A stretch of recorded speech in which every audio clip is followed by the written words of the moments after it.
Hey everybody, welcome once again to Transform Church Online. I can't wait to get into the message and hear what our speaker has for us today.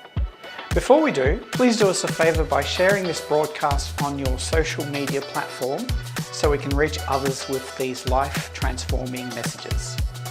This is as simple as clicking the thumbs up icon on Facebook, and if you're joining us on YouTube, please do the same, and also don't forget to hit the subscribe button. We would love to see you in person. Please visit us at 88 Agar Drive, Truganina. That's in the western suburbs of Melbourne. Now, as we get into the message, feel free to engage with us and share your thoughts on the message, or just say hi and let us know where you're watching from. Let's jump right into it now and join our speaker for today, Pastor Shurnell Williams, as she brings us this message titled, Your Next Move. Okay, my topic today is your next move. What's your next move? This topic came from a very deep passion of my heart, and I got to speak to 4 people last week. Actually, this week, 4 people this week about why this topic is so passionate to my heart. And they know that is in here. My favorite book is Nehemiah. And Nehemiah represents so much in your life. It represents, like, if you get any time when you go home, just read through Nehemiah. Nehemiah was a committed man for God. He didn't look like anything that people sometimes may look at you like you're nothing. But in that case, that was not Nehemiah. Nehemiah was a cupbearer, was he? And in those times, you know what a cupbearer is?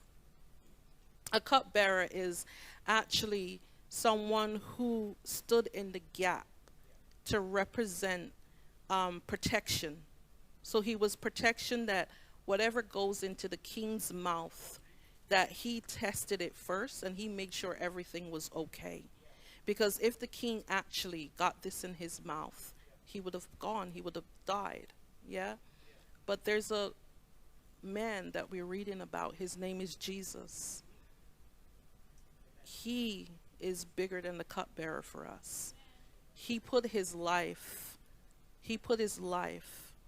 in front of us so that you and I could be here today to celebrate him. Because after all, the one cupbearer, he poured his blood out for us.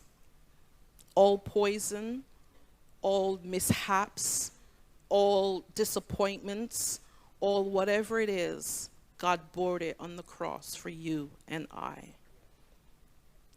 Commitment is a scary word for some people.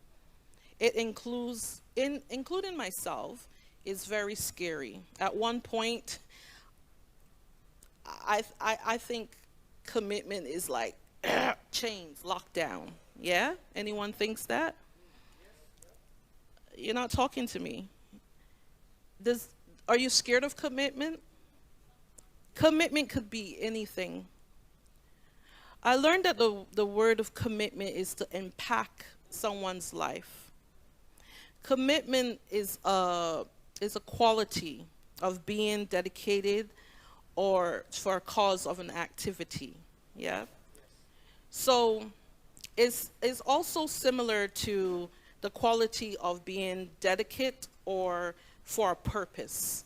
So for you to be committed to something, you have to believe in it. So for you to believe in it, you have to know. But that's a really twisted word, because to believe in something means it's the unknown. You don't know what it is. Yes? So that's why commitment is so scary and so hard, because you just don't say, I commit to you. You have to believe in that commitment. You have to hope that this commitment is something that is strong and hold on to. Commitment, it actually goes hand in hand with love, loyalty, enthusiasm or a person that you meet. It could be someone, a girl that you saw and you decided to have a commitment with them. It could be committing as going to the gym to lose some weight. It could be committing for a new job.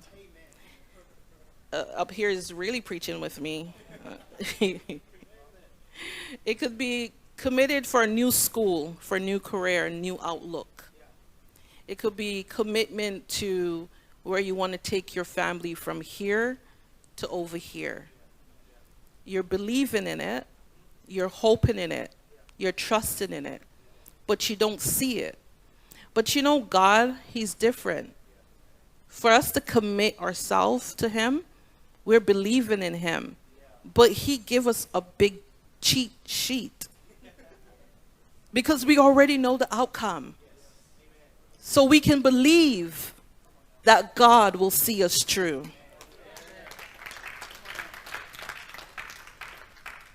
God has you and I on His mind constantly. He was committed to us when He first made Adam and Eve.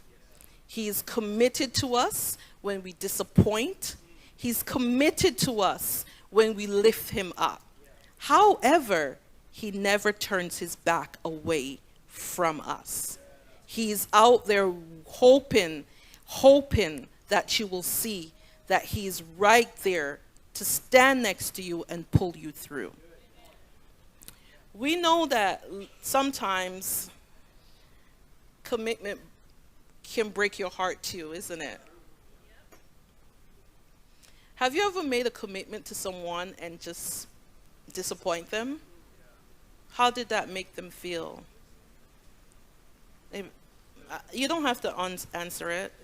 You just have to want to know, how did that make you feel? I remember one time I made a commitment, and that commitment didn't last for 2 seconds.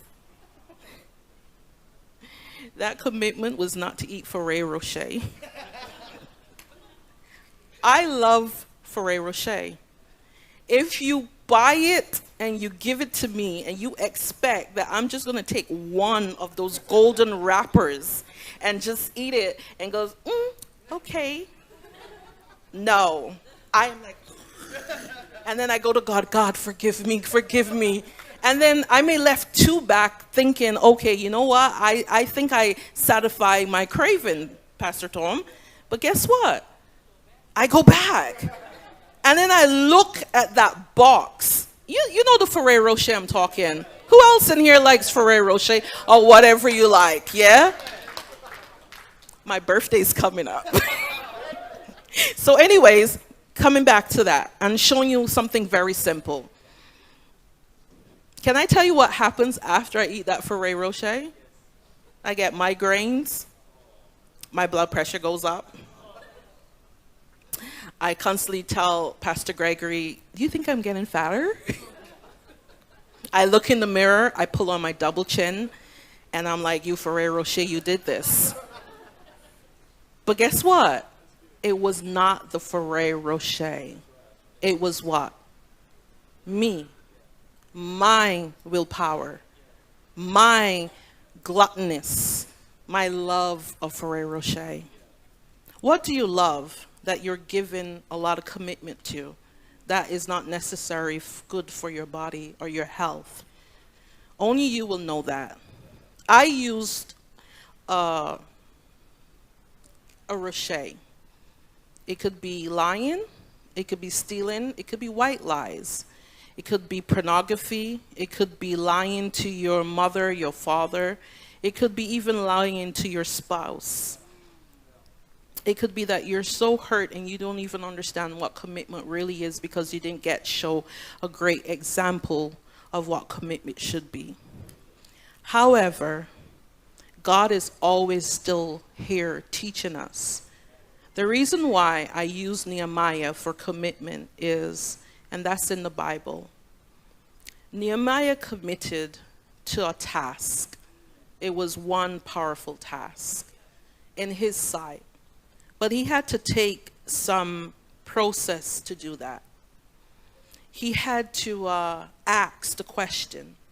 So if you don't know the story of Nehemiah, Nehemiah was this man, a Jew, and he was the cupbearer. A cupbearer back in the days, as I stated, he served the king. Not only did he serve the king to drink or to eat, the cupbearer actually was the trustworthy person for the king. So he tells the king everything, the king tells him everything. Is a trustworthy relationship. The king will not trust anyone in his court to eat anything if he doesn't believe that they're trustworthy. So look at this man Nehemiah. So he's a Jew. Back then, the Jews turned their back from God, and they got exiled in Babylon. And Babylon represent the destruction of the Jews back then, because they didn't listen to God. Remember, I didn't listen to God when he told me don't eat that Ferrero Rocher. And I reaped the precautions after, meaning I was sick. Yes? So here's the Jews, and they went through this, and God told them not to do this. Remember, Moses passed the law and the commitment. So they had a set rules. I'm getting to the point. So Nehemiah now, he's in a safe place. He's in the king's palace. Who wouldn't want to live in the king's palace? But he was a servant. But he wasn't a servant like how you think he was. He was the top person for the king. So he became the governor. So he became the man that if let's go over here. If I wanted to ask Hayden, something, yeah, I'm the king and I wanted to ask something and I wanted an opinion, I would have gone to you because you're my cupbearer. I trust you. I'm not going to trust the bloke across there because I have no relationship. So it was a built relationship between the king and the cupbearer, Naaman. Are we following? Okay. So moving along, we got the commitment, the relationship, and everything. We're getting somewhere. So now, remember I told you that the people were in exile, and they had a place called Jerusalem. Remember, we sing about this all the time. We have that song, Jerusalem. You know, people like that song, but it had meaning. The walls represented protection. The walls were broken because the enemy went in and destroyed it. The people did not listen to God. But here's this man in his comfortable position. His position was in the king's palace, but he asked the question, how many people under this roof are going through a situation? How many people here, including myself, are going through many hurts or pains, or think we fail because that's what the enemy likes to put into us? But if you ask them a simple question, are you okay?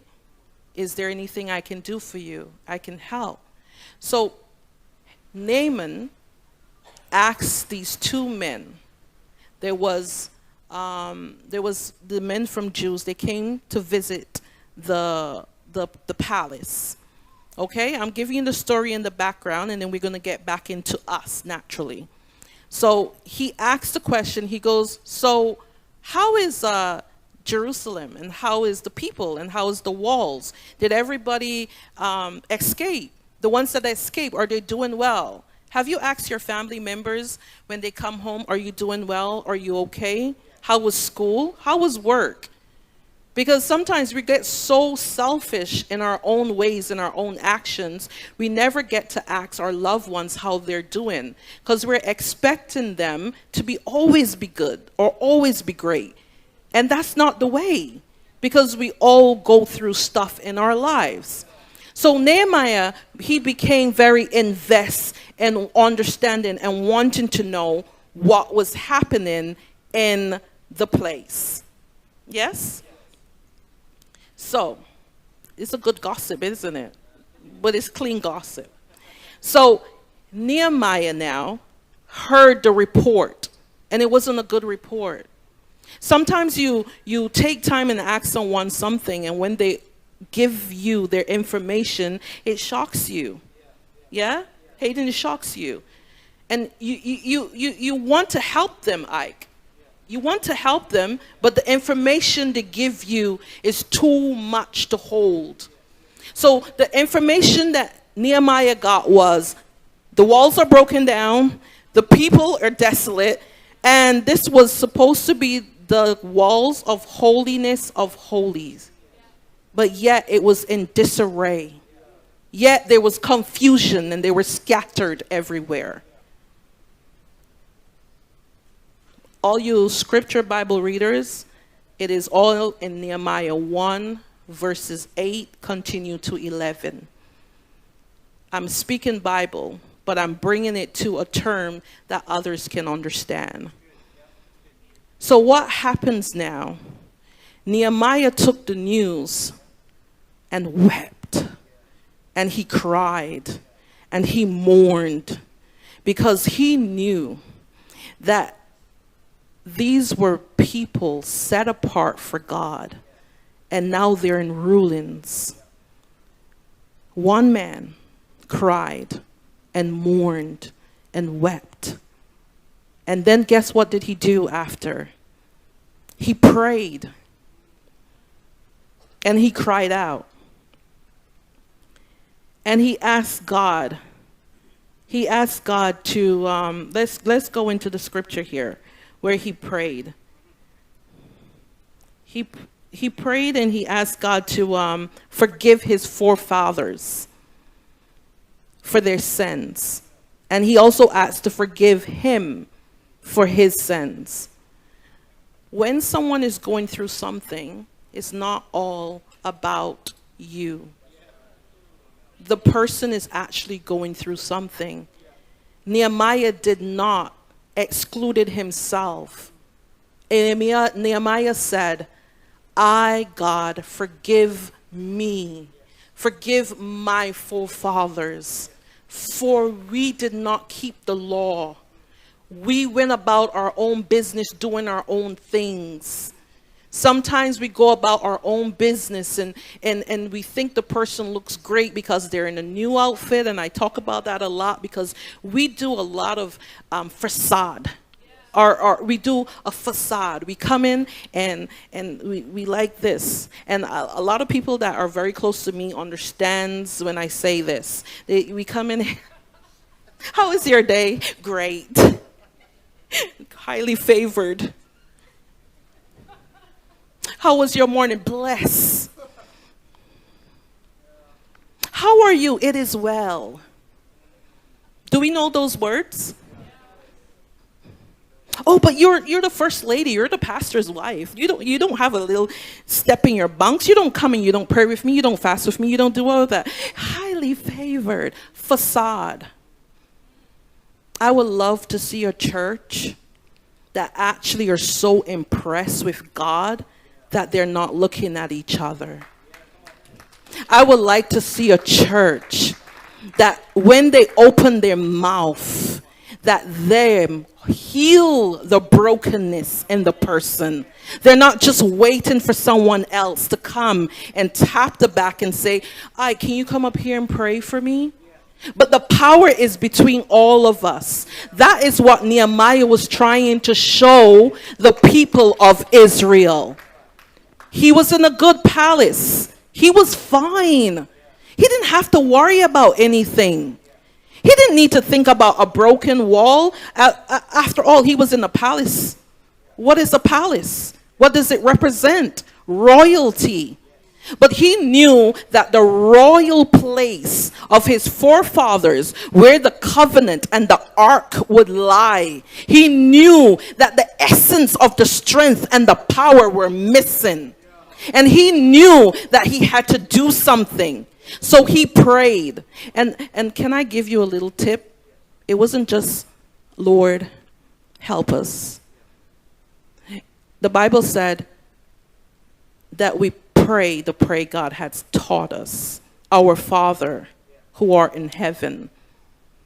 So he would have prayed that prayer. And not only did he pray that prayer, do you know that it took 4 months of prayer? It was 4 months. Bible bashers, 4 months. I'll show you. If you go down, it says, and it said during the night hang on a second, let's go down. It show you that he prayed, and it said for some days, he prayed before he went to the king. You remember his king is his buddy now? That's the one that actually takes care of everything. He said, this was not a brief prayer. Nehemiah 1 verses 4. For some days I mourned and I fasted and I prayed before God of heaven, from the month of Chalcin to the month of Nisan, when I appeared before the king of Persia. It was 4 months. Nehemiah mentioned the prayer to the king after the king acts. So you have to ask. You have to ask. The king saw the countenance of the face of Nehemiah. That's treason right there. You remember earlier I said, are you guys okay? Imagine our King of Kings that give us breath, give us life, and he looks down and he says, why your face look like this? I woke you up this morning. I've given you breath. I've given you food. I've given you shelter. You asked for a husband, I give you a husband. I asked you for a wife, I give you a wife. You asked for children, I give you children. You wanted a job, I give you a job. You wanted rest, I took that job away. But yet your countenance is so sad and sour. How much do I pour into you? I'll give you a tip about myself. I work on Sundays, and I wanted to stop working on Sundays. I give the message to my boss. I had speaking to a couple of people about my Sundays. Rose is one of them who helped me on the way for making my decision. And guess what happened? Do you know what happened? Talk to me. What happened?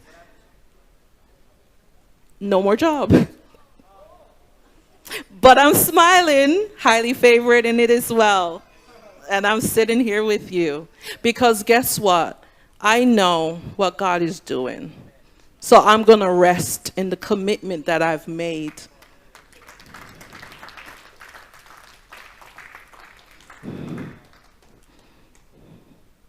Commitment is hard, I told you earlier. Do I fold? Pastor Waza, do I fold and go back and do my Sunday job? My boss watched this too online.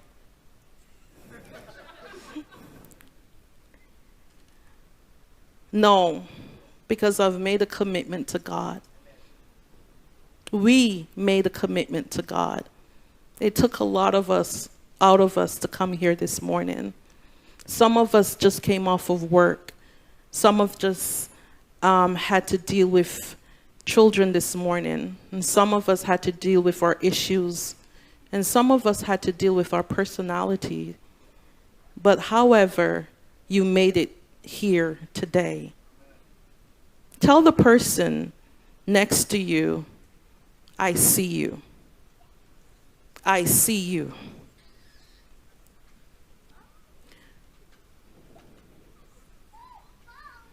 Nehemiah was a godly man.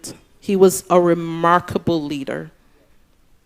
And he shows us today that even when it seems like a hard task to do, and even when people tell you you can't make it, and when people tell you that I don't think you should do it, he still hold on with believing in faith. because there were two people in Nehemiah's journey that came against him while he was trying to build this wall. It was Sanballat and Tobiah. They sent letters. They mocked him. They laughed. At one point, they even said, how you think you're going to build this wall? The fox will run on it and it will collapse. Today, that's like a sting. Someone telling you, what do you think you're doing? What do you think you're looking like? Why are you going over there? Why are you constantly praying? Why are you constantly seeking God? Why are you constantly going to that person and seeing if they're okay? There's always someone with a letter of bad report. But because of your commitment to God, because of your commitment and your trust and your faith in God, you will not let people like Sanballat and Tobias come into your life and destroy your home. Nehemiah was trying to build back the walls of protection for the children of Israel. The representation was for God's glory to be there and for God's people to be there. They were once a nation that was strong and mighty. Even the kings had to ask permission to them to prophesy. They came and they took all of the great people out of that group and they served because they disobeyed God. Do not let the enemy come into your home and your life and take the great out of you. And let your walls be ruling and to tear down. Be like Nehemiah for your family and your friends. And stand in the gap and be committed to this thing. Commitment means knowing that God will see you through. Commitment in God is knowing that He has already defeated everything that you're going through. The only thing that the enemy knows and the enemy sees is what he already knows. He don't know anything new. Sanballat and Tobias didn't realize that when Nehemiah prayed, because they weren't there, he went to the Heavenly Father first. So he already had the breastplate of righteousness, the helmet of salvation. He came fully equipped and armed, not with a mouth, just that, not with the sword. It was with believing the God that he had on his side. I'm coming down to an end, and I want this point to literally be knocking at our hearts, even my heart today. Take Nehemiah's story and turn it into your story. And look at it this way. When Nehemiah met those men and he got the report, he did something about it. He got up and he moved. He got up and he prayed. And he didn't just pray, just a little pray. He consistently prayed and fasted for the direction of God. After he consistently got that direction, God downloaded wisdom, understanding, resource, everything for him. Even the king sent him, and remember, we have to use our mouth to talk. The king asked him, what would you need? He said, he prayed. He didn't even say it right away because he knew he needed the God of the universe to advocate for him. So he went back and he prayed again. And he came back to the king and he said, I need some wood. He didn't ask for Ferrero Rocher. He asked for the wood because he needed to build. Yes, Hayden? He needed to build. He needed to build the walls. And guess what? The king gave him the wood. And Nehemiah said, not only the wood, I need a letter with your seal. His seal represents he could go anywhere. So when you're praying, ask God's seal to be upon your life. Ask God's seal to be in the situation you're in. Ask God's seal to be going before you. So not only did he get the letter, the wood, guess what he did? I told you I'm quirky. The king sent some of his soldiers with him in case there's battle. Bring some people with you who is ready for battle. Because after all, we need each other. I need you. I'm not just Pastor Shurnell. I need your prayer. I need your guidance. Not Sanballat and Tobias guidance. I need a strong guidance. You need a strong guidance.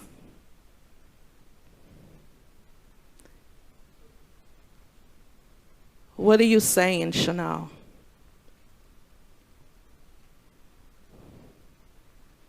In spite the pain, the mess, the thoughts, the push around, I will stand. In spite no one seeing my marriage, my girls, my boys, my kids, the school, the work, the cat, the dog. I am committed to God.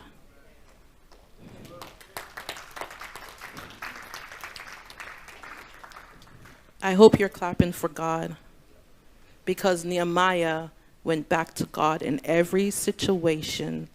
He came and he said he literally, there's one key point I needed to say. You know, when Nehemiah received all the information that God gave him, when he actually went to the wall, he didn't take anybody with him, because he heard the voice of God.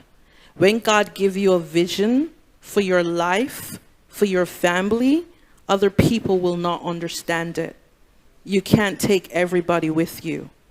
He went and he searched and he made sure he saw whatever it was that was ruling, and he knew strategically where to put people at the end of the day to help build those walls. He wasn't a careless man. He was a sensible man. He was a man that understand that he needed to plan before he moved. However, you got to move. I'll give you your 2 questions for the week. So, are we going to take the side that Nehemiah have chosen to be committed to God and the purpose of his life? Because after all, he was crying out for a set of people. He repented for himself, his forefathers, and the ones before him. Nehemiah wasn't even in that the Holy of Holies, that wall. He grew up in Babylon, so he knew nothing. That's why he said the forefathers. But it tells you the strength and the hope and the believing that he had with God. It took 52 days for them to build that wall. So imagine what God can do in your life even before 52 days. What area in your life is God telling you to be committed more to? That's your first one for this week. What area in your life is God telling you to commit more to? I'll step away. The next one was, what is holding you back from committing to God's calling in your life? So what is holding you back from committing to God's calling in your life? Imagine this now is me telling you this. Imagine your world if you committed to your own calling God has called you for. And that's for your family, for your church, and also for your personal life. What if you were so committed to understanding that? I think homes and people, relationships will be a little bit better and not such a facade. Because after all, you're looking out for the person next to you. Because again, we need each other. Thank you for joining us today at Transform Church. We hope you were encouraged by the message, and we are so grateful that you spent time with us. Now, if you've decided to follow Jesus or just have some questions, please get in touch with us by using the email address shown below, and we would love to guide you as you take these important steps.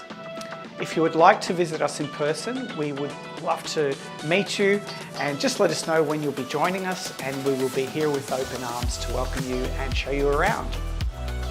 We hope you will consider supporting us, as we greatly appreciate your financial support to help us continue bringing you these messages.